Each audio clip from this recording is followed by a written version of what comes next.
이제 많은 사람들이 12월을 이제 맞이하게 되어지면 작은 선물들과 카드를 준비합니다. 한 해 동안 감사했던 분들, 또 섭섭하게 했던 분과 이제 화해를 하기 위해서 이제 그런 분들을 많이 생각들 하죠. 근데 여러분들은 이 12월에 어떤 분이 제일 많이 생각이 나십니까? 설교니까 예수님 그렇게 말씀하시는데 답은 맞습니다. 그래서 오늘부터 그 12월의 주인공, 제일 많이 우리가 생각해야 될 그 예수님에 대해서, 또 그분을 만났던 사람들을 시리즈로 한번 여러분들에게 설교를 하려고 합니다. 오늘 본문에서 요한이 이렇게 말하죠. 태초부터 있는 생명의 말씀에 관하여는. 요한일서의 시작이 이렇습니다. 태초부터 있는 생명의 말씀에 관하여는. 태초부터 생명의 말씀이 있었다는 겁니다. 자, 그분이 누굴까요? 우리는 이제 알고 있죠. 그분이 예수 그리스도라고요. 요한복음 1장 1절에서도요, 이와 똑같은 말씀으로 예수님을 소개하고 있습니다. 뭐라고 말씀하고 있냐면요, 같이 한번 읽겠습니다. 시작. 태초에 말씀이 계시니라. 이 말씀이 하나님과 함께 계셨으니 이 말씀은 곧 하나님이시라. 예수님이 누구라고 합니까? 말씀이라고 말을 합니다. 왜 요한은 예수님을 말씀으로 비유했을까요? 비유라는 것은요, 어떤 대상을 설명할 때 가장 적합한 것을 근거로 해서 가장 설명을 잘하기 위해서 비유를 드는데, 왜 예수님을 말씀으로 비유를 했냐는 거예요. 다른 좋은 것도 많이 있을 텐데, 예수님을 돈이라고 그러면 참 좋을 텐데, 그렇죠? 예수님을 건강이라고 하면 참 좋을 텐데 왜 예수님을 말씀이라고 비유를 했냐는 거예요. 이 말씀은 이제 말이라는 겁니다. 말은요, 어떤 대상을 설명할 때 쓰는 수단이죠. 어떤 내용을 설명할 때 쓰는 수단이 말입니다. 말로 어떤 대상을 설명하고 말로 어떤 대상에 가지고 있는 뜻을, 의미를 전달할 때 쓰는 게 이제 언어입니다. 예수님은 우리가 볼 수 없는 하나님에 대해서, 그분에 대해서 말씀하고 있는 거예요. 우리는 하나님을 볼 수가 없잖아요. 그러니까 하나님이 어떤 분이다라는 것을 보여주기 위해서 예수님이 말씀으로 오셨다는 거예요. 그래서 예수님을 통해서 우리는 하나님을 볼 수 있다는 거죠. 그래서 요한복음 1장 1절을 한번 다시 읽으면 조금 느낌이 올 겁니다. 같이 읽겠습니다. 시작. 태초에 말씀이 계시니라. 이 말씀이 하나님과 함께 계셨으니 이 말씀은 곧 하나님이시니라. 조금 이해가 되겠습니까? 태초에 예수님이 계셨다는데 그 예수님을 말씀이라고 하는 거예요. 이 말씀이 하나님과 함께 영원 전부터 함께 계셨는데 이 말씀이 곧 하나님이시라는 거예요.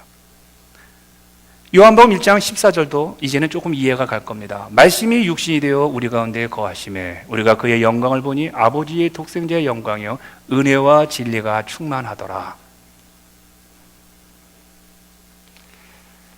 또 요한복음 1장 18절도 이렇게 나오죠. 본래 하나님을 본 사람이 없으되 아버지 품속에 있는 독생하신 하나님이 나타내셨느니라. 하나님을 본 사람은 없으나 예수님을 통해서 하나님을 볼 수 있고 예수님을 통해서 하나님을 만날 수 있다는 그 이야기죠. 그러므로 말씀은 무엇을 이해시키려고 할 때, 또 무슨 사상과 의미와 뜻을 전달할 때 사용되는 수단입니다. 바로 예수님이 하나님을 알리고 그분을 소개하는 수단인데, 그것이 예수님을 말씀으로서 요한은 비유하고 있는 거예요. 그러면 예수님이 아니면 하나님을 알 수가 없다는 거예요.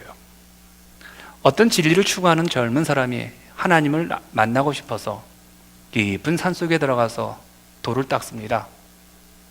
근데 노력을 하면 할수록, 시간이 가면 갈수록 이 사람이 하나님을 만나지도 못하고 오리무중에 빠지는 겁니다.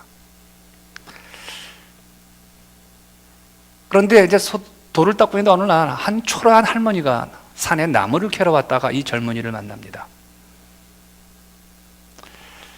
젊은이가 혼자서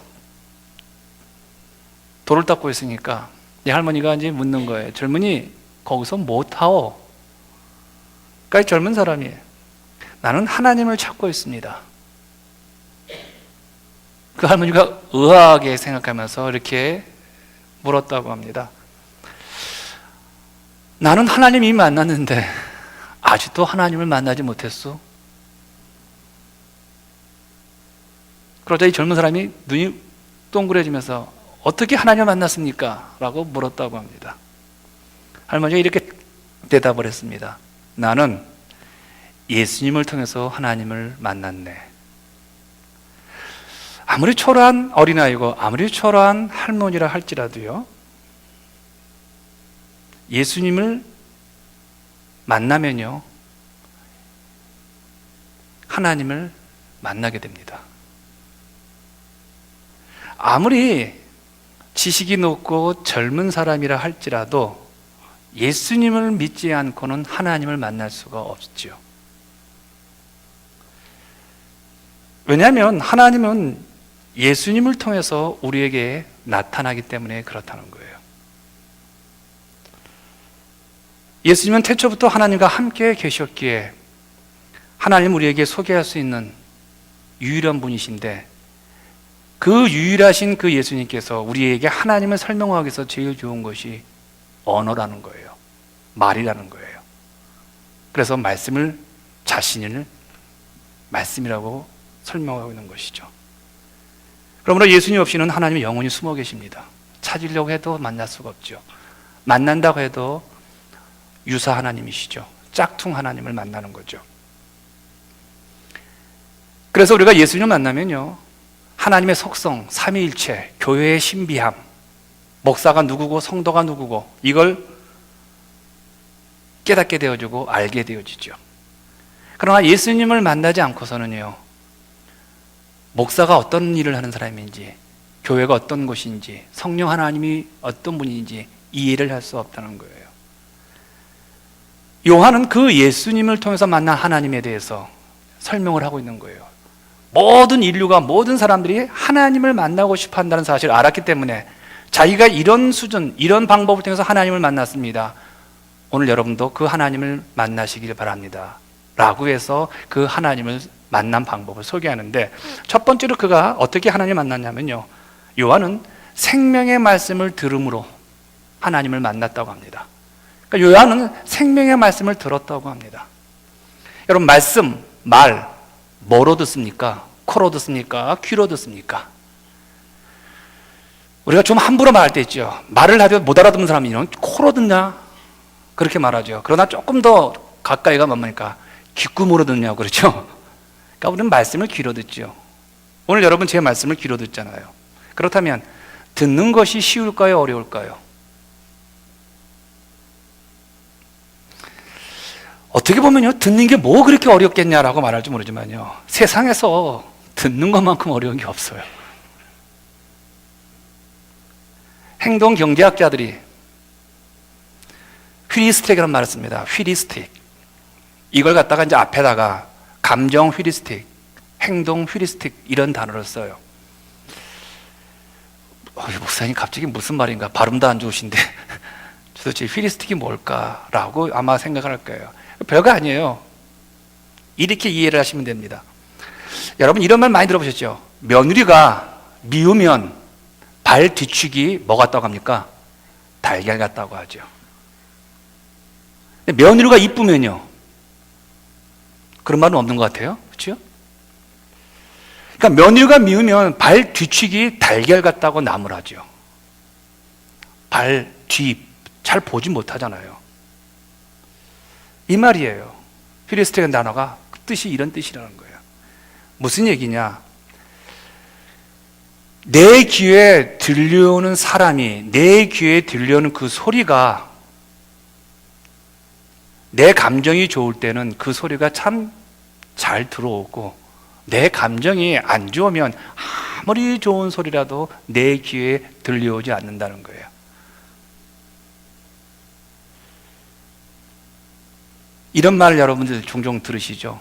미운 사람이 내는 소리는 시끄럽고 이쁜 사람이 내는 소리는 즐겁다고요. 그렇죠? 여러분 소리가 당연하잖아요. 아니 소리가 즐겁잖아요. 소리는 똑같은데 왜 소리가 어떤 사람에게는 시끄럽고 왜 어떤 사람에게는 소리가 즐겁습니까? 내 마음이 미움이 차 있으면요, 어떤 소리도 소리가 미운 거예요. 내 마음이 즐거우면요, 어떤 소리도 즐거운 거예요. 그러니까 소리는 똑같은 거죠. 어떤 분이 지나가다가 우리 교회 숲에서 새소리가 나요. 그러니까 어떤 분이 뭐라고 말합니까? 아, 새가 참 노래 잘하네. 근데 어떤 분이 이렇게 말해요. 참 저는 구슬프게 우네. 물어보셨어요? 새야 너 울고 있냐 노래하고 있니? 뭐예요? 내 마음이 구슬프면요, 새소리도 구슬픈 것이고요, 내 마음이 기쁘면요, 새소리도 노래소리로 들린다는 거예요. 소리와 사람은 같은데도 내가 그 대상에 어떤 느낌을 갖고 있느냐에 따라서 전혀 다르게 판단하는 것, 이것을 요즘에 행동경제학에서 아주 중요하게 여깁니다. 그래서 참으로 잘 듣는 게 중요한데 어떻게 잘 들을 수 있냐는 거예요. 참 우리는 너무 많은 말들을 하지 상대방 얘기 잘 안 듣거든요. 저도 굉장히 제 말만 하는 스타일입니다. 남의 말 잘 안 들으려고 하는 스타일인데, 특별히 제 아내와 대화를 하다 보면 답답할 때가 있죠. 제 아내는 정적인 사람이에요. 상당히 감정적인 사람이고요, 상상의 어떤 정을 중심으로 살아가는 사람이고요, 저는 상당히 논리적인 사람입니다. 굉장히 의지적으로 살려는 사람이에요. 그러니까 정과 의지가 맞부딪히면 어떻습니까? 정은 항상 질 수밖에 없어요. 의지는 논리적이니까요. 의지는 항상 팩트를 중심으로 살거든요. 그 사실이 뭔데? 들었어? 안 들은 건데 왜 그렇게 고민을 해? 걱정하지 마. 근데 이제 어떤 불안한 분위기가 있게 되면 굉장히 걱정을 합니다. 근데 나는 그런 것들이 나타나기 전까지는 걱정을 안 하려고 합니다. 내 수중에 돈이 떨어지면 걱정을 하지, 떨어질 거라고 생각하면서 걱정할 필요가 없다는 거죠. 내년이 어떻게 될까? 뭘 걱정하냐? 뭐 수도가 터져버리는데 뭐 돈이 만불이 든다. 뭐 쓰면 되지. 돈 있어? 뒤집어 나오겠지. 뭐 이런 제 스타일이에요. 그러다 보니까 조금만 말하면 제가 막지요. 아니지, 그게 아니지. 뭐 어떻게 하는데 집사람이 계속 이야기하면 짜증이 내죠. 높아가지고 하이 옥타브가. 야 그만해라. 그 말도 안 되는 얘기 가지고 왜 이렇게 불안해하냐. 막 이렇게 얘기를 하죠. 근데 만약에 제 아내가 이제 만약에 저한테 이렇게 얘기를 합니다. 여보, 너 그만 떠들고 너 내가 하는 말 좀 한번 들어봐라. 3시간만. 제가 들을 수 있을까요? 못 들었을까요?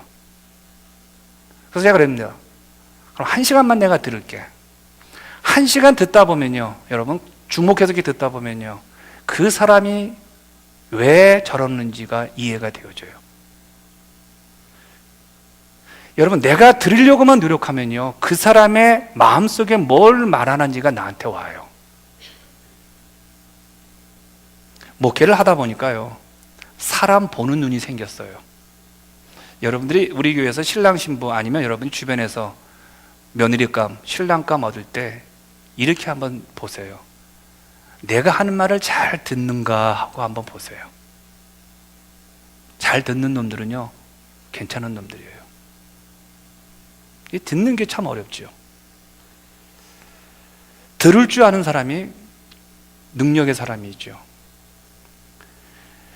예수를 믿으면서 제일 먼저 여러분이 해야 될 가장 중요한 일 중에 하나가 듣는 훈련이에요. 찬양 한 30분 끝나고 설교 한 4, 50분 듣잖아요. 여러분 들을 때 여러분 마음 가운데 궁금한 게 있고 또 여러분이 수긍할 수 없는 것이 있을 거예요. 제가 설교할 때. 그런 손 번쩍 들어서 목사님 질문 있어요 라는 분도 없잖아요. 그건 망신당하니까 어쨌든 4, 50분 앉아 있어야 돼요. 소피가 마려워도. 또 왔다 갔다 하면 또 다른 사람한테 방해가 되니까 어쨌든 앉아 있는 거잖아요. 참 듣는 게 어려운 건 아니죠. 그런데 여러분 한 4, 50분 앉아서 제 설교를 들을 때 여러분 지목해서 들어보면요, 제가 뭘 말하는지가 깨달아져요. 여러분 들으면 깨달아지게 되어지면 그때부터 사람은 철이 납니다. 철든 성도와 철이 안 든 성도가 있어요. 신앙생활을 30년, 40년 해도 전혀 변화가 일어나지 않는 성도도 있잖아요. 늘 똑같은 태도, 늘 똑같은 자세, 늘 똑같은 말, 늘 똑같은 도대체 1년, 2년 신앙생활 똑같이 그 스타일 견고하게 그런 분이 있잖아요. 그 이유가 뭔지 아세요? 깨달아지지 않기 때문에 그래요. 성경은 이렇게 말합니다. 진리가 너희를 자유케 하리라. 진리는 예수 그리스도예요. 예수 그리스도가 우리 안에 들어오면요, 묶인 것은 없어지는 거예요. 묶인다는 건 뭐예요? 자꾸 거기에 생각이 가는 거예요. 묶인다는 건 뭐예요? 자꾸 그 느낌에 자꾸 내가 끌려가는 거예요. 그런데 그리스도를 믿게 되어지면요, 자유함이 온다는 거예요. 근데 어떻게 자유함이 오냐는 거예요. 그리스도의 말씀을 듣다 보면요, 내 안의 미움과 내 안의 분노와 내 안의 상처가 사라지게 되어지면서 내가 홀로 날아가는 자유함이 느껴져요. 깨달아지면 사람은 변화가 일어나요. 제가 우리 자식을 낳고 보니까 부모의 마음이 깨달아지더라는 거예요. 그때부터 제가 효도가 뭔지를 알겠더라고요. 그 이전까지는 제가 몰랐어요. 밤에 자다가 아이가 울면요, 벌떡 일어나가지고 그 아이 똥오줌 가리고 그 아이 얼굴을 만져보니까 열이 나요. 그때 제가 깨달아지는 거예요. 우리 어머니가 나를 이렇게 키우셨겠구나. 깨달아지니까 부모님이 어떤 분인지 알게 됐다는 거예요. 저희 아버님이 암으로 목회자로서 참 존경받는 분이셨습니다. 내일 원로 목사님들 오시는데 그 목사님들 가운데 저희 아버님 제자가 있습니다. 저희 아버님은 가다가 후배가 있으면 옷을 벗어주시는 분이었어요.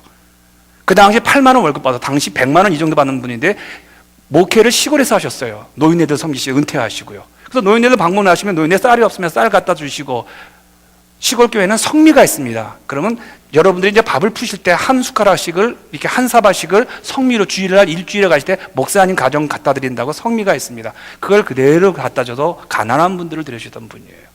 근데 그분이 암에 걸린 거예요. 참 하나님 원망스럽더라고요. 아니 데려가도 나쁜 사람 데려가지 왜 저렇게 존경받는 저렇게 정말 괜찮은 목사님이신데 우리 아버님. 그때 제가 깨달아진 게 있어요. 그때 깨달아서 제가 목사가 된 거예요. 깨달아지니까 인생이 달라지더라는 거예요. 깨달아지니까 뜻이 세워지더라고요. 깨달아지니까 내 의지가 변하지 않더라는 거예요. 그러니까 말씀을 잘 들으면 왜 말씀을 잘 들어야 됩니까? 라고 말할 때 깨달아지기 때문에 그래요. 여러분 나이가 들었다고 깨달아지지 않습니다. 나이가 들었는데도 불구하고 참 보기 흉하게 늙어가는 분들이 있잖아요. 여러분 나이가 젊다고 해서 무시하면 안 됩니다. 나이가 젊음에도 불구하고 존경받고 삶의 아름다움들을 느끼며 누리며 살아가는 분들이 있잖아요. 그 차이가 뭔지 아세요? 깨달아지는 거예요. 깨달아지면 삶이 달라져요. 근데 이 깨닫는 것이 기독교는요, 말씀을 들을 때예요. 믿음은 들으면서 한다. 여기서 말하는 믿음은 뭡니까? 깨달아지는 믿음. 아, 하나님이 그렇구나. 아, 교회가 그렇구나. 삼위일체가 그렇구나. 아, 내가 왜 예수를 믿어야 되고, 아, 예수를 믿었더니 나는 몰랐는데 예수님께서는 우리를 위해서 돌아가셨는데 그 돌아가신 이유가 우리를 영원한 생명을 주시기 위해서, 우리를 천국 가기 위해서, 우리는 지옥으로 가야 될 운명이고 우리는 저주받아야 될 운명인데 영원히 지옥에서 펄펄 끓는 그 유황불에서 썩어 문드러질 우리를 구원하기 위해서 그 예수님이 돌아가셨구나. 그리고 그분이 부활하셔서 하늘나라 승천하셔서 우리를 위해서 맨션을 준비하시구나. 이 깨달음이 되어지게 되어지면 내 인생관이 달라지는 거예요. 아, 이곳이 내 100년 사는 게 중요한 것이 아니라 이 100년을 기준으로 해서 저 영원한 날에서 eternal life, 영원한 생애를 내가 어떻게 누리느냐, 그것이 결정되는구나. 이 뱃속에서 1년의 삶이 우리가 세상에 나와서 이생이죠. 이생, 이 땅의 상에서 이 이생의 7, 80년생의 건강과 지혜가 결정적이 되니까 여러분 임신했을 때 어떡합니까? 되도록이면 책을 보려고 그러고 되도록이면 나쁜 생각 안 알리시고 되도록이면 이런 모서리에 안 앉잖아요. 여러분 중앙에 앉으려고. 왜? 이 아이 때문에. 얼마나 조심스럽게 아이들을 키웁니까? 그렇다면 이 땅의 일생 100년 아니 70, 80의 인생에 이 땅의 이생은요 3생을 위해서 사는구나. 그 깨달음이 되어지면요 이 땅에서 주님을 위해서 희생하고 봉사하는 게 얼마나 영광인지 몰라요. 어차피 우리는 뱃속에서 일생 살잖아요. 이 일생의 삶은요 철저하게 이생을 위해서 살잖아요. 이 이생은 철저하게 주어진 인생의 100년을 얻으니까 저 영원한 생명, 저 영원한 나라, 그 영원한 세계를 위해서 우리가 100년 이 땅에서 우리가 살아가는 거잖아요. 목표가 분명하잖아요. 일생은 이생을 위한 셈이고 이생은 삼생을 위한 셈이고, 이것이 철저하게 깨달아지면 삶은 변화가 되어지죠. 내가 죽는다는 사실이 남의 얘기가 아니라 내 얘기가 되어지면요 여러분 시간을 그렇게 보낼 수 있습니까? 어떻게 졸면서 어떻게 하나님 말씀을 그렇게 들을 수 있냐는 거예요. 어떻게 인생의 1초 1초를 그렇게 낭비하면서 살 수 있겠냐는 거예요. 어떻게 인생의 1초 1초를 남의 이야기하면서 불평하면서 살아갈 수 있겠냐는 거예요. 지금 내 인생을 영원한 인생의 시간으로 바꿔야 되는데 지금 시간이 1초 2013년 가는 이 시간이 정말 아깝고 내 생명이 갉아먹는 죽음의 시간인데 그 시간을 어떻게 보람있게 어떻게 영원하게 살아갈 것인가. 이게 깨달아지지 않는다면요, 절대로 이렇게 못 살아요. 70살도 똑같아요. 그 인생이 그 인생이에요. 이 깨닫는 게 그래서 중요한 거예요. 말씀이 들어오면 깨달아줘야 되는 거예요. 고개가 끄덕거리도 아니면, 아, 그렇구나라고 머릿속에서 뭔가 영감이 퍼뜩 떨어지는 거 있죠. 그때 사람이 변화가 일어나요. 이게 말씀의 능력이에요.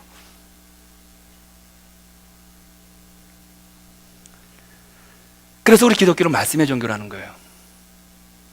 그래서 바울 선생님이 믿음은 들음에서 난다고요. 여러분 잘 들으세요. 정말 말씀 밖에 없어요. 성경 공부 열심히 하세요. 시간 나신 말씀을 보세요. 그럴 때 깨달아지고 예수 그리스도의 생명의 주님을 만나게 되어지죠. 요한은 그렇게 해서 예수님을 만난 거예요.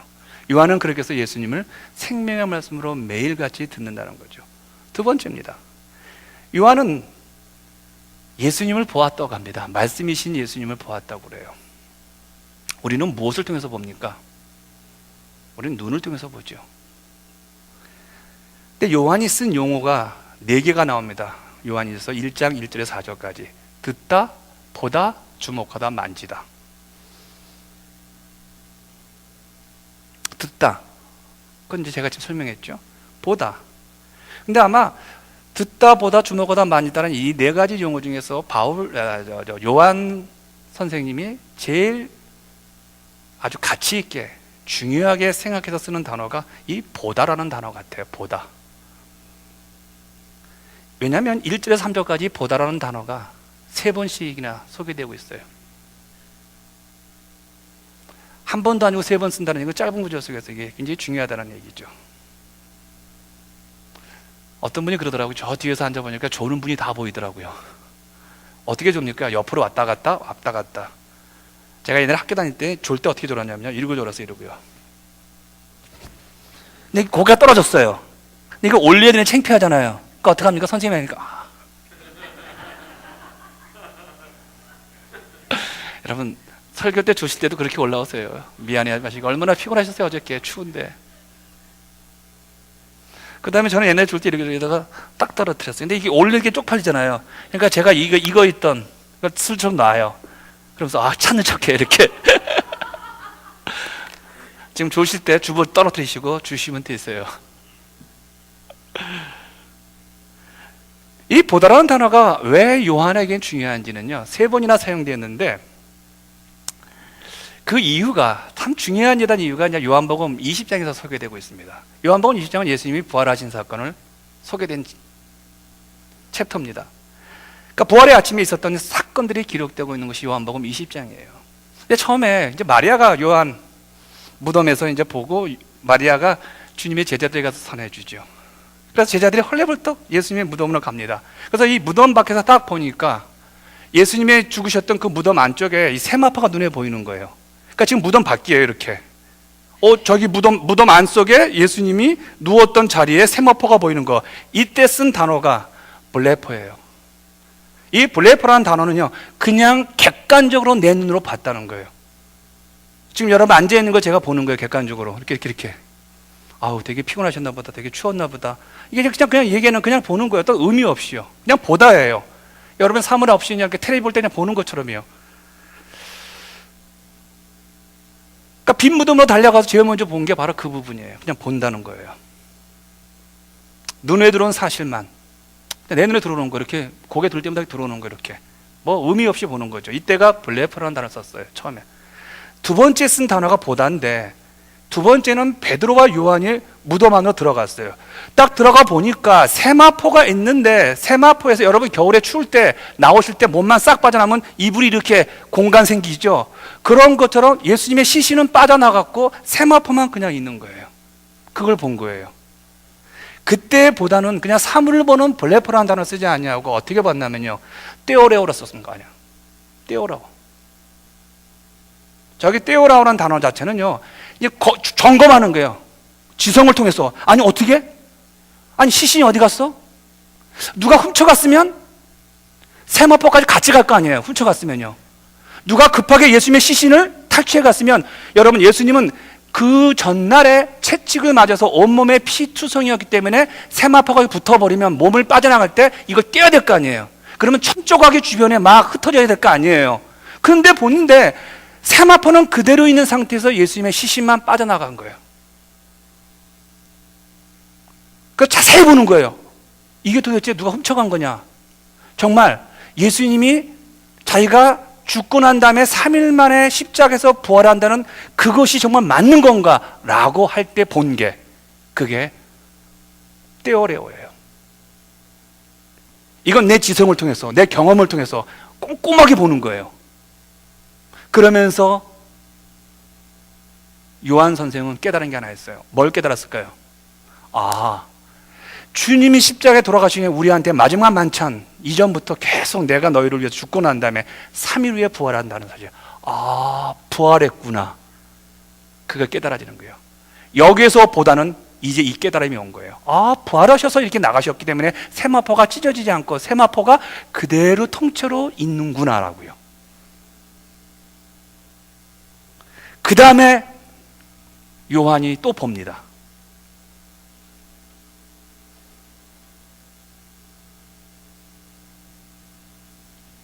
그 단어가 뭐냐면요, 오라오입니다. 오라오. 오라오. 따라합시다. 오라오. 오라오. 그건 아니고요. 여기서 오라오라는 뜻은 뭐냐면요, 이제는 보고 믿은 거예요. 이제는 정말 예수님이 부활하신 분이기에 인생이 바뀌는 거예요. 이제 부활이 내가 믿어지는 거예요. 그걸 봤으니까. 부활의 흔적을 봤으니까. 그런데 바울 선생은요, 이 오라오라는 단어를 1절과 4절에서 3번씩이나 사용하고 있는 거예요. 자기는 보고 믿었다는 거예요. 뭘 보고 믿었다는 거예요? 그리스도의 십자가 죽으심을 본 거 믿는 게 아니라 죽은 그 시체가 사라진 것을 보고, 이건 너무나 깜짝 같은 거다. 이건 사람이 훔쳐가도 훔쳐갈 수 없는 거다. 이거는 예수님이 부활하신 거다. 무슨 말입니까? 세상 모든 사람이 부활을 의심해도 나는 봤기 때문에 의심할 수 없는 거예요.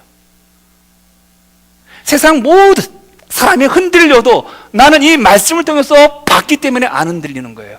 세상 모든 사람이 교회를 욕해도, 교회가 우스워져도, 세상 사람 모두가 하나님의 종들에 대해서 손가락질하고 뭐라고 말하려 해도, 내가 보았던 성경에서는 교회는 그리스도의 몸이고, 그 그리스도의 몸을 세우기 위해서 하나님은 연약한 목사님들을 세워서 교회를 치료하시는구나라는 것을 믿기 때문에 뭐라고 말하든 나는 이 말씀대로, 나는 믿음대로 나는 신앙생활 하겠다. 이게 오라오라는 거예요. 누가 뭐라고 말하든. 그러니까 신앙의 단계에서 블랙홀 단계가 있을 거예요. 여러분 이러고 오늘 뭐 하시나 목사님, 그런 분도 있고, 여러분 스스로가 껌껌이라고 목사님 저 말이 맞을까? 저 양반 사기치는 거 아니야? 우리가 헬라어 모른다고 적당히 하는 거 할까? 여기까지는 때라고해요. 그러나 여러분 마음 가운데 그 속에서 오라오게 해야 돼요. 맞구나. 그래, 목사님 말씀이 맞구나 라고 할 때 이제는 보고 믿는 건데, 바로 요한은 이 단어를 쓰고 있는 거예요. 에스라 여러분 아시나요? 구약의 위대한 학사 에스라. 에스라의 위대한 점 바로 여기에 있습니다. 에스라 7장 10절을 함께 읽겠습니다. 시작. 에스라가 여호와의 율법을 연구하여 준행하며 율례와 규례를 이스라엘에게 가르치기로 결심하였더라. 에스라가 무엇을 결심합니까? 뭘 결심해요? 하나님 율법을 열심히 연구하기로 결심해요. 그러니까 오늘날 말하면 하나님의 말씀을 열심히 연구하기로 결심을 해요. 신앙생활 내가 지금까지는 한 번도 이 성경 읽어보지 못했는데, 내가 한번 이제 2014년부터 하루에 3장 플러스 시편 1장만 읽으면 1년이면 4장 읽으면 1년 한 성경 통독을 해요. 아, 내가 정말 내 평생 이거 한 번도 안 읽고 주님 만나면 그러니까 내가 한 번 읽겠다는 거예요. 에스라는 하나님 말씀을 한번 연구하기로 결심을 해요. 이 말씀이 거짓인지 아닌지를 연구한다는 거예요. 그리고 연구하고 난 다음에 실제로 그 말씀이 맞다고 생각해서 그 말씀대로 살겠다고 다짐을 해요. 결심을 해요. 저는 성도들에게 이 두 가지가 필요하다고 생각이 듭니다. 하나님 말씀을 열심히 연구하시기를 바랍니다.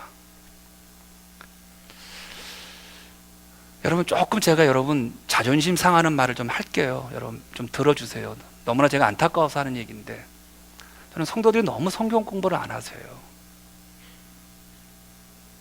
왜 그리 바쁘신지 모르겠어요. 왜 그리 말씀 공부를 소홀히 하시는지 모르겠어요. 퀴티를 하시는 분이 갈수록 적어진다고 하더라고요. 그러면서 말씀을 굉장히 평범하게 들어요. 매너리즘에 빠져서. 맨날 듣는 건데, 여러분 맨날 안 듣잖아요. 일주일에 한 번 듣잖아요. 여러분 스스로가 성경을 보시면서 연구하고 고민하고 묵상한 적이 얼마나 있습니까? 지금 설교는 제가 이번 한 주간 동안은 머리털 빠지게 연구하고 고민하고 기도하면서 만든 제 설교예요. 여러분 거 아니에요. 여러분 얼마나 말씀을 연구합니까? 묵상하세요. 성경 공부 나오십시오. 저하고 한 1년만 성경 공부하시면 죄송합니다, 여러분들. 여러분의 눈을 제가 바꿔놓을 텐데 늘 말씀드리잖아요. 근데 참 이 가운데 반도 제 성경 공부에 오신 분들이 없는 것 같아요. 자, 그것도 참 중요하지만요. 더 중요한 건 뭡니까? 말씀을 실험하는 태도가 우리 가운데 필요하죠. 말씀이 맞나 틀리나. 시카고에 가면 무디 바이블 스쿨이 있습니다. 굉장히 유명한, 저기 이제 그림 나오시는 저 목사님이신데, 저분은 이제 목사님이라고 하기도 하고 선생님이라고도 하고 안수를 안 받았다 뭐 여러 말이 있습니다. 그러나 저 의례적으로 목회를 하셨기 때문에 이제 목사님이라고 부르시는데, 저분이 그 무디 바이블 스쿨에 가면 도서관이 있습니다. 그 도서관에 여러 가지 그분의 유품이 있는데, 그 도서관에 저분의 성경책이 이렇게 있습니다. 근데 그 성경책에 보면 구절이 어떤 구절이냐, T예요. T. 어떤 거는 F예요. T는 뭘까요? True. 정말이라는 거예요. 무슨 뜻이에요? 내가 이 말씀대로 살아보니까 정말 그렇다는 거예요. 정말 너희가 하나님께 10의 1조를 드렸을 때 하나님께 너희의 광주리를 채우나 안 채우나 보라고 했을 때 그 테스트 그런요. 테스트하는 얘기는요, 성경에서 유일하게 하나님을 테스트하라는 얘기는 유일하게 거기에요. 어떻게 우리 하나님 테스트해? 근데 워낙 인간들이 물질에 빠져버리니까 구약 시대부터 하나님은 11조를 건디신 거예요. 근데 거기에 T자가 나와 있어요. 간음하지 말라. 내 입을 훔치지 마라. 내 입을 통해서 남을 불평하지 말고, 내 입을 통해서 악한 말이 나갔을 때는 그 악한 말이 사람들을 통해서 그 사람들의 악한 것들 다 가지고 와가지고 부메랑으로 내 입으로 쏙 들어온다. 시편에 나와 있잖아요.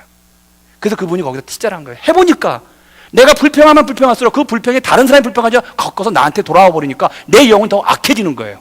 T예요. 그런데 이분이 그러면서요, 시편에 그러잖아요. 축복을 하라, 축복을 해라. 네가 누군가를 해서 축복했는데 그 사람 축복받을 자격이 없다면 그 축복의 말의 언어가 부메랑에서 나한테 돌아온다는 거예요. 그러니까 축복을 많이 함으로 말하면 내 영혼이 풍성해지고 내 영혼이 부여로지어지는 거예요. T자가 오는 거예요. F는요 뭐예요? 실패했다는 거예요. 이 말씀대로 못 살아봤다는 거예요. T하고 F가 계속 있는 거예요. 여러분의 성경은 어떻습니까? 하얀 것은 하얗고요, 까만 건 글자입니까? 아니면 저같이 이렇게 형광펜을 쭉쭉 그는 겁니까? 그것도 소중하죠. 실험실이 있어야죠. 제가 목회를 하면서 여러분 어떤 분이 저한테 그러세요. 참 목사님 대단하세요 그러더라고요. 대단하다는 대가리가 단단하다는 뜻이죠. 근데 제가 믿는 하나님이 있어요. 제가 경험을 했어요. 하나님을 제가 경험을 했어요. 저는 교회가 참 좋아요. 저는 우리 교회가 너무너무 좋아요. 그리고 여러분들 너무너무 좋아요. 왜 여러분이 좋고 우리 교회가 좋냐면요, 하나님이 지켜주시는 교회고 하나님이 지켜주신 여러분이기 때문에.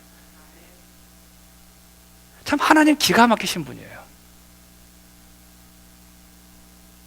두려움이 없는 거예요. 물론 저도 불안한 때가 있죠. 그러나 제가 사망의 음침한 골짜기 속에서 제가 있어 봤거든요. 2, 3년간 있어 봤거든요. 근데 결국은 나가더라고요. 동굴이 아니라 터널이더라고요, 인생 자체가. 근데 그 터널을 만드신 분이, 하나님은 우리를 향해서 동굴을 안 만들어주세요. 하나님은 우리에게 반드시 터널을 주시는 거예요. 터널은요, 가면 갈수록 깊어지다가요, 어느 순간에 빛 한 줄기가 옵니다. 그러나 동굴은요, 가면 갈수록 여러분요, 빛줄기가 없어져요. 근데 많은 사람들이 왜 인생을 동굴로 생각하냐면 가시다가 턴을 하세요. 아닙니다.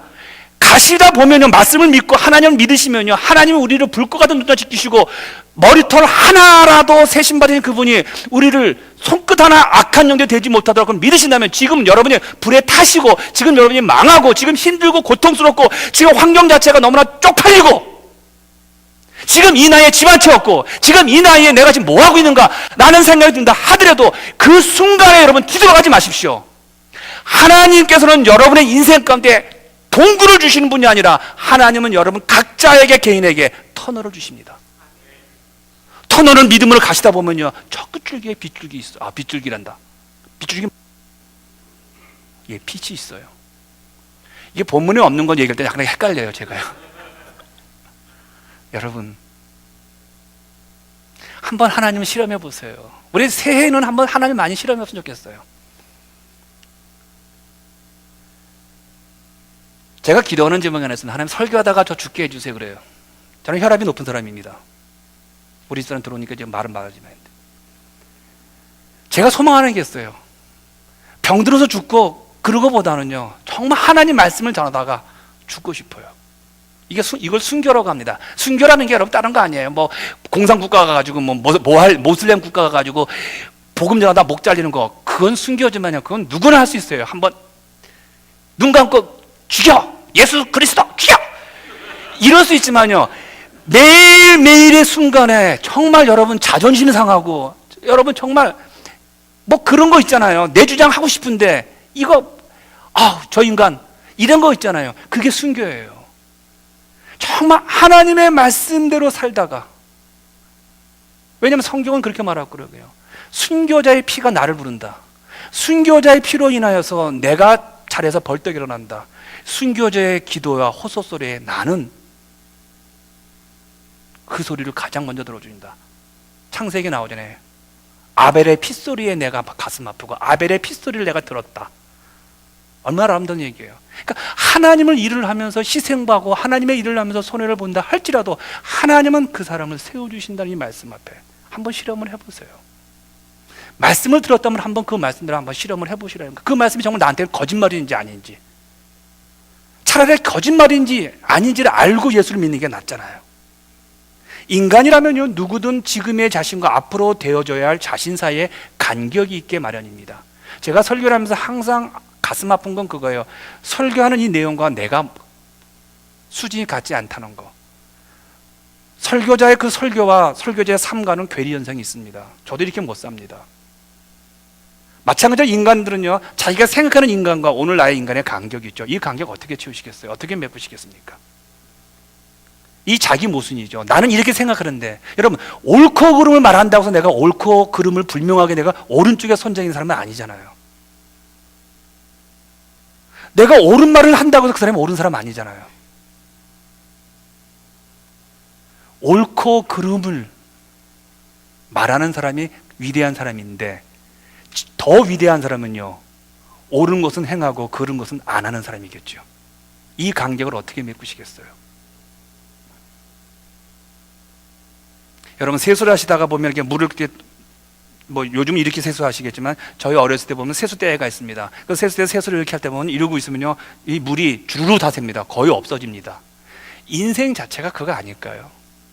이렇게 했는데 많은 것 같은데 어느 날 보니까 10년 남았어요. 어느 날 20년 남았어요.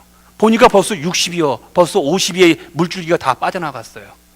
그럴 때 여러분 어떡합니까? 언제 이렇게 다 빠져나갔지? 어느 날 내 거울을 보니까 그 많던 머리털이 다 어디 갔지?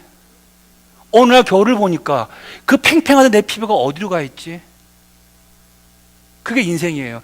그렇게 일초일초 흘러가는 그 일초를 영원한 시간으로 영원한 하나님의 나라로 영원히 하나님과 동행하는 시간으로 바꿔야 될 우리 이 오늘의 이 시간 앞에 우리는 어떻게 삽니까? 그 시간을 영원의 시간으로 바꾸셔야죠.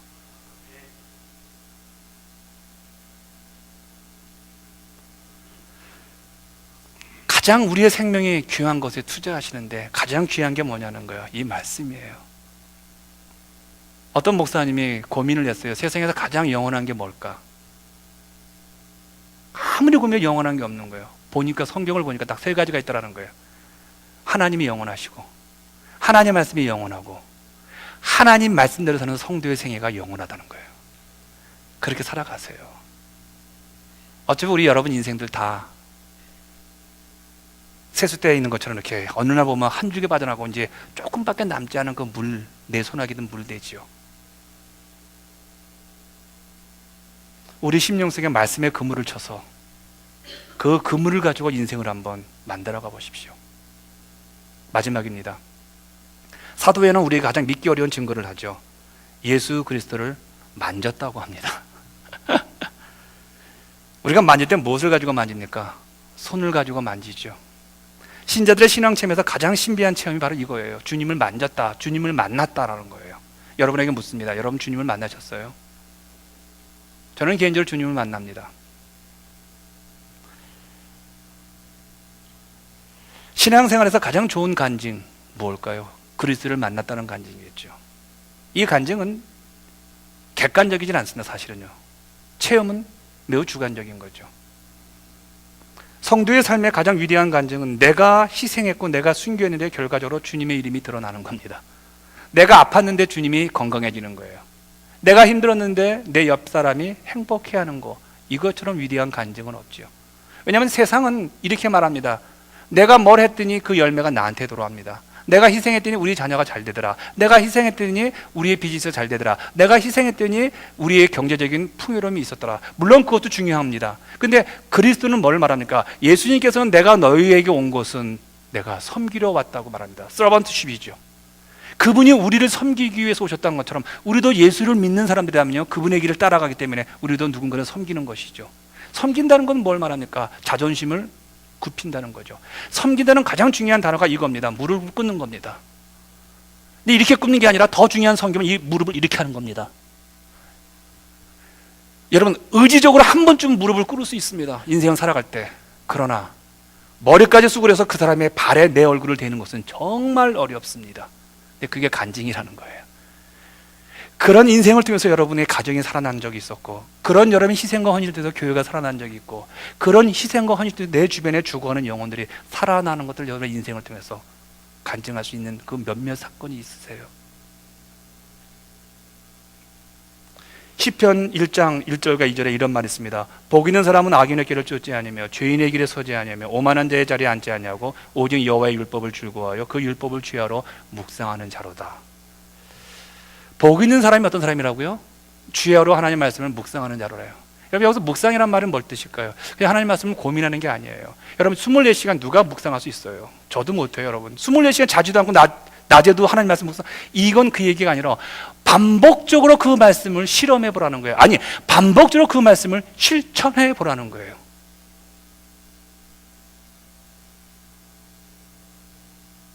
하나님의 말씀을 듣거나 읽고 이해하는 데서 그치는 것이 아니라 그 말씀을 한번 내 삶 가운데 한번 어플라이 해보라는 거예요. 적용해 보라는 거예요. 내 삶에 한번 실천해 보라는 거예요.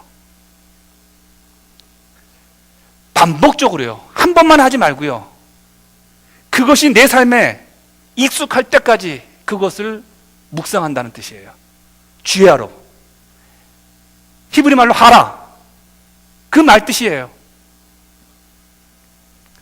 여러분, 어린아이가 걸을 수 있는 것은요, 수만 번 넘어짐 때문에 아이가 걸을 수 있어요. 안 넘어진 아이들은요, 절대 걸을 수가 없어요. 발레리나 강수진인가요? 김수진인가요? 여러분, 그 여자, 그 발레리나 그 여자의 그 슈즈를 벗어버리고 난 다음에 그 발가락 보셨습니까? 발이 아니더라고요. 오페라를 하시는 분들이 그렇게 말을 해요. 노래 한 곡을 하는데 1만 번 이상 부른대요. 왜 1만 번 이상 노래를 부를까요? 어떤 상황에서도 그 노래를 잊지 않고 부를 수 있는 거예요. 노래를 부르다가 이게 뭐예요? 조명이 나가버렸어요. 깜깜한 데서도 노래를 부르는 거예요. 노래를 부르다가 피아노에서 반주가 끊어져 버렸어요. 노래를 부르다가 천재지변이 일어난 거예요. 그런 상황 속에서도 자기가 노래를 부를 수 있는 거. 그러니까 1만 번 이상을 부른다는 것은 어떤 상황에서도 내가 노래를 부를 수 있는 수준이 되었다는 거예요. 그러니까 본능은요, 불이 꺼지면 못합니다. 그러나 불이 꺼짐에도 불구하고 내가 본능적으로 따라가지 않냐고 내가 훈련한 대로 거기에 적응해 나가는 거. 군사들이 왜 매일 훈련합니까? 그 전쟁 한 번을 위해서 훈련하는 겁니다. 여러분의 신앙생활은 어떻습니까? 세상 이치가 다 그러하듯이 하나님의 종들, 하나님의 사람들도요, 반복해야 합니다. 계속 말씀을 반복적으로 훈련하시고 반복적으로 하여야 합니다. 모든 실력 있는 사람들, 성공했던 사람들은요, 한 분야에서 그렇게 말하죠. 10년 이상 그 분야만 24시간 주야로 고민하고 주야로 묵상하고 주야로 반복했던 사람들이라고요. 그래서 10년 이상 하지 않고서 말하지 말라는 말들이 있죠. 그 책이 나왔잖아요. 1만 번 이상 노래를 불렀대요. 와, 한 노래를요. 여러분 얼마나 하나님 말씀을 외우시고 묵상하시고.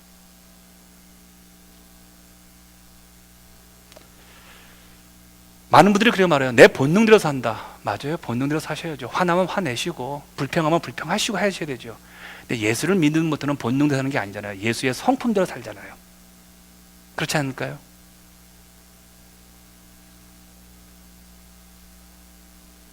영어로 밴딩이란 말 있죠. B&D, 꺾인다는 말이에요. 예수를 믿으면 꺾이셔야죠. 나는 절대로 안 꺾인다. 그건 자랑이 아니죠. 초라한 거죠. 오늘 예수를 믿었을 때 여러분이 얼마만큼 본능이 아닌 그리스도의 성품으로 살아가고 있냐는 말씀을 얼마만큼 반복적으로 내가 적용하고 있느냐에 달려있죠. 이제 결론 짓겠습니다. 영국에 올리라는 도시가 있습니다. 그 도시에 악명 높은 노예 상인이 한 분 계셨습니다. 이분은 노예를 팔고 사면서요, 엄청난 치부를 하고 돈을 많이 벌었습니다. 그래서 동네에서 아주 악덕 상인으로 소문이 났습니다. 그래서 만나는 사람마다 미워합니다. 그러니까 사람들이 자기를 미워하니까 싸움질을 합니다. 왜 나를 인정하지 않느냐고. 동네에서 아주 내놓은 사람이 되었죠. 그러다가 이 사람이 큰 사고를 벌립니다. 그래서 이 사람이 노예선의 노예가 되어버립니다. 노예를 팔고 다녔던 사람이요. 노예 상인이 노예가 돼 노예선에서 아마 비참하게 일하다 보니까 너무 자식이 비참한 거예요. 그러다가 너무 자신이 비참하고 너무 초라해서 막 서글픈데 어떤 분이 조그만 소책자 하나를 던져주는 거예요. 그 책자 하나 읽어보니까 저게 나오네요. 저건 이제 나온 토마스 캠페스라는 분이 있습니다. 그리스도를 본받아라는 책이 있습니다. 조그만 소책자예요. 그 책을 읽다가 그분이 소위 말하는 밴딩하는 거예요. 꼬꾸라지는 거예요. 자기가 지금 처해 있는 노예보다 더 악독한 죄의 노예라는 거, 죄인이라는 사실을 깨닫게 되는 거예요. 내 신세가 어렵고 내 삶이 어려운 그것보다, 내가 지금 노예로 고생하는 그것보다 더 본질적인 내 모습은 죄악의 오물덩어리라는 사실을 깨닫게 되어집니다. 그러면서 자기 안에 있는 욕심으로 다른 사람들을 해코지하고 자기 안에 있는 그 이기심 때문에 다른 사람들 손해보고 이런 지난 인생에 대해서 주마등처럼 자기 눈앞에 흩어져 나가는 겁니다. 이 깨달음이 온 거예요. 그 책을 읽고 깨달음이 파고자 그가 그 노예선에서 엉엉 우는 거예요. 부르짖는 거예요. 하나님 용서해 주십시오. 주의 은혜가 없이는 이제는 살 수가 없는 인간입니다. 십자가 예수 그리스도의 그 구세주의 그 보혈의 피를 제가 믿습니다. 이제는 십자가상에서 예수 그리스도가 나를 위해 돌아갔다는 사실이 깨달아져서 나의 구주와 예수님으로 영접하겠습니다. 이 고백을 하고 났더니 마음이 얼마나 평안한지 몰라요. 그래서 이분이 시를 하나 씁니다. 나 같은 죄인 살리신 주님, 그 은혜의 놀라와 잃었던 생명 찾았고 광명을 얻었네. Amazing Grace. 이분이 누군지 아세요? 존 뉴턴이라는 분이에요.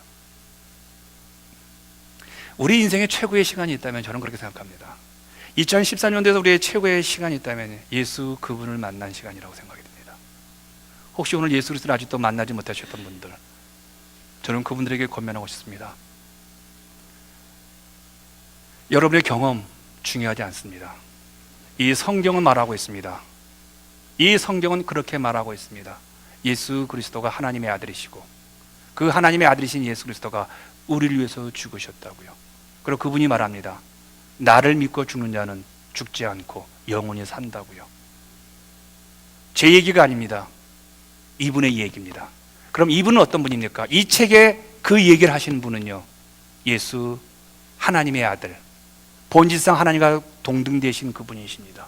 혹시 여러분의 의심이 있을 겁니다. 그 의심 여러분 갖고 가십시오. 그 의심과 함께 이 성경을 하나님 말씀으로 믿으신다면요. 왜요?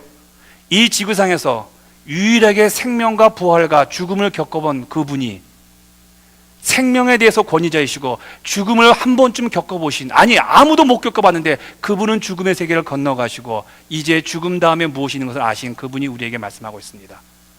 권위자란 뭘 말합니까? 그 방면의 최고의 실력자지요. 우리는 권위자의 설명을 들을 때 고개를 끄덕거리면 내가 경험하지 않고 내가 의심스러워도 권위자가 말을 한다면요, 생명과 죽음과 부활과 천국에 대해서 권위자는 우리 주 예수 그리스도십니다.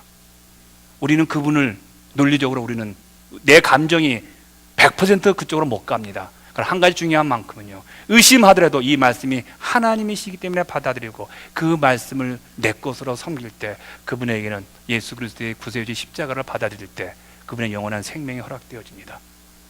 그러나 영원한 생명을 가지신 분이시라면 오늘 또 예수님 나의 구세주님을 영접했다면요, 이제 수준을 높이시길 바랍니다. 2014년도 잘 살아오셨습니다. 이제 남은 한 달 이 말씀을 중심으로 해서 여러분의 인생의 실험심을 많이 한번 만들어 보시고 간증을 한번 만들어 보십시오. 그래서 2014년도에는 좀 더 예수님과 함께 거두면서 왜 그 일 하십니까? 라고 했을 때 예수님이 시켰기 때문에 하십니다. 누가 말하든 예수님 하시게, 왜 그런 일을 하지 않습니까? 왜 그 나쁜 짓 안 하세요? 왜 거기 안 가세요? 주님이 더러운 거 가지 말라고 했습니다. 아니 왜 그렇게 희생합니까? 왜 그렇게 죽도록 봉사하십니까? 주님 말씀이 저에게 충성하라고 말씀하셨기에 이렇게 주의 음성을 가지고 주의 말씀을 가지고 대답하고 해야 할 일을 하시고 하지 말아야 할 그 기준이 이 말씀으로 말미암아 여러분의 생애 기준이 바뀌기를 축복합니다. 그런 인생을 살아가시면서 우리 남은 한 달을 그리스도와 함께 동행하시면서 새해를 열어갈 수 있도록요, 여러분 모두에게 축복을 드리겠습니다.